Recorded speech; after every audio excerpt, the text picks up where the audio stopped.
tey le Farba Ngom maire de Agnam député ancien député d'ailleurs à l'Assemblée nationale parce que nekk barki démb daal dinañuy dindi immunité parlementaire am lépp nag tegu ci rapport scientifique bi nga xam ne ni daal nay génn pôle judiciaire financier daal di ci teg loxoom ñu daanaka topp ki nga xam ne ni wala ñuy tudd turam ci 125 milliards de francs CFA jëmale ci wàllum blanchissement de capitaux ak it association du malfaiteur moom mi nga xam ne ni moo di le député de Agnam nekk it maire de Agnam ñu daal di koy dindi mbalaanu kiiraayam fa nga xam ne ni moo di ca assemblée nationale mu nekk loo xam ne ni bëri na ñi nga xam ne ni ñu ngi àddu ne loolee commande politique la ban jàngat nga ci daal di def.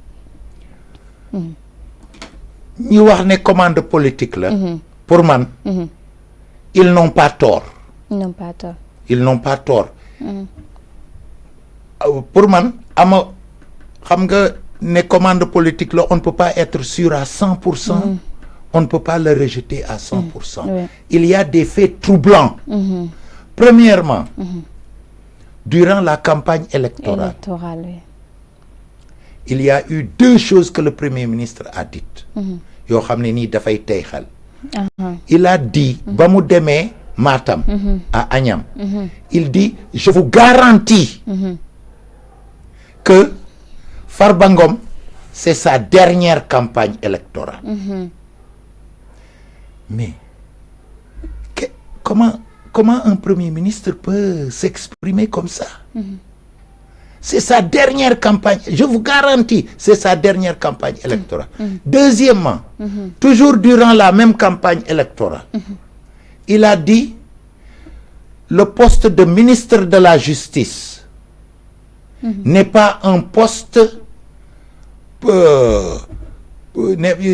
professionnel, c'est pas la justice, c'est un poste politique. Et si je dis au ministre de la Justice, dis au procureur, jàppal diw da ko war a jàpp. Jàppal Déthié Fall. Waaw, jàppal Déthié Fall, exactement. Mais loolu suñ ci jógee. Oui.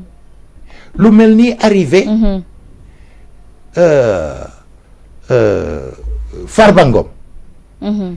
Mais ñu ne wax ne commande politique la mënuñ ko rejeter 100% quand même parce qu'il y a des indices. Premièrement, je pense que la levée de l'immunité parlementaire de Farba Ngom est prématurée. Prématurée. Xam nga on dit aucun député ne peut être poursuivi, recherché, arrêté, détenu ou jugé à l'occasion des opinions ou votes émis par lui dans l'exercice de ses fonctions. Ça, c'est vrai. Mais un député peut être entendu. Oui. Ici, c'est la poursuite, la recherche, l'arrêt, la détention qui ne peuvent pas être faites. Mais le chef du parquet financier pouvait bel et bien entendre Farba Ngom sans que son immunité ne soit levée. Même quand Sonko a été appelé pour être entendu, vous vous rappelez? Oui. Mounan du filay jar, etc. Il pouvait aller avant même la levée, sans que son immunité parlementaire ne soit levée, il pouvait aller répondre. Deuxièmement, ñi nan commande politique là, ils n'ont pas tort parce que on ne peut pas leur donner tort parce que Farba ba légui Farba xamut liñ koy topé. C'est vrai, on a mis en place la commission d'enquête, du moins la commission ad hoc de 11 membres, comme le demande le règlement intérieur. Le ministre de la Justice a écrit au président de l'Assemblée nationale avant ça, sur demande du procureur. Le procureur a demandé au ministre de la Justice d'écrire au président de l'Assemblée nationale. Tout ça, c'est les procédures. Mais cette procédure, c'est pourquoi? C'est pour que la commission ad hoc, ensuite l'Assemblée nationale, certes, ndax jar na ñuy lever immunité parlementaire bi am jaru ko. Mais la levée de l'immunité parlementaire ne doit pas être automatique. Assemblée nationale moo war a peese. Certes, lii ñu ko jox demande de levée bi est-ce que jar na ko am jaru ko mais soo xamul dara ci li ñu koy toppee nga naan faisons confiance à la justice mais loolu ça ne doit pas se passer comme ça surtout que mais c'est pas la justice CENTIF c'est pas la justice le parquet le procureur c'est pas la justice le ministre même ministre de la justice c'est pas la justice le ministre a été choisi par un pouvoir oui. Ousmane Diagne. C'est ça donc pour moi pour ces deux raisons c'est-à-dire xel mi day tey ci li Sonko wax ci campagne électorale bi deuxièmement mënoon nañoo woo Farba entendre ko rien ne s'oppose à ce que ñu entendre ko même s'il est député ensuite ils n'ont donné aucune raison li tax ñuy lever immunité parlementaire bi lu dul faisons confiance à la justice pour man les pouvoirs ne doivent pas collaborer comme ça et il y a un aplatissement de l'Assemblée nationale par rapport à l'exécutif assises nationales yi def nañ ay propositions par rapport à ça diminuer le pouvoir de l'exécutif diminuer le pouvoir du président de l'Assemblée nationale du moins diminuer le pouvoir du président de la République qu'il y ait des pouvoirs plus équilibrés maintenant je veux dire que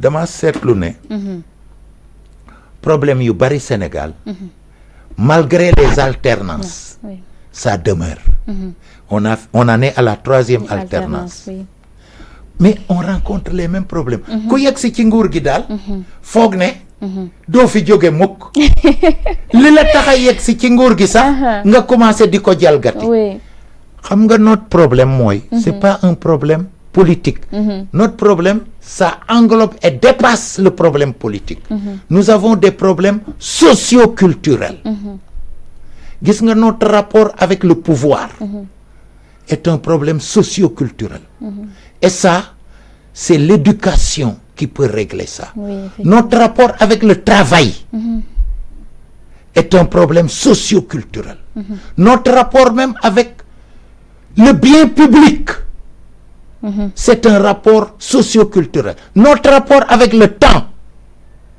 nous on gère mal le temps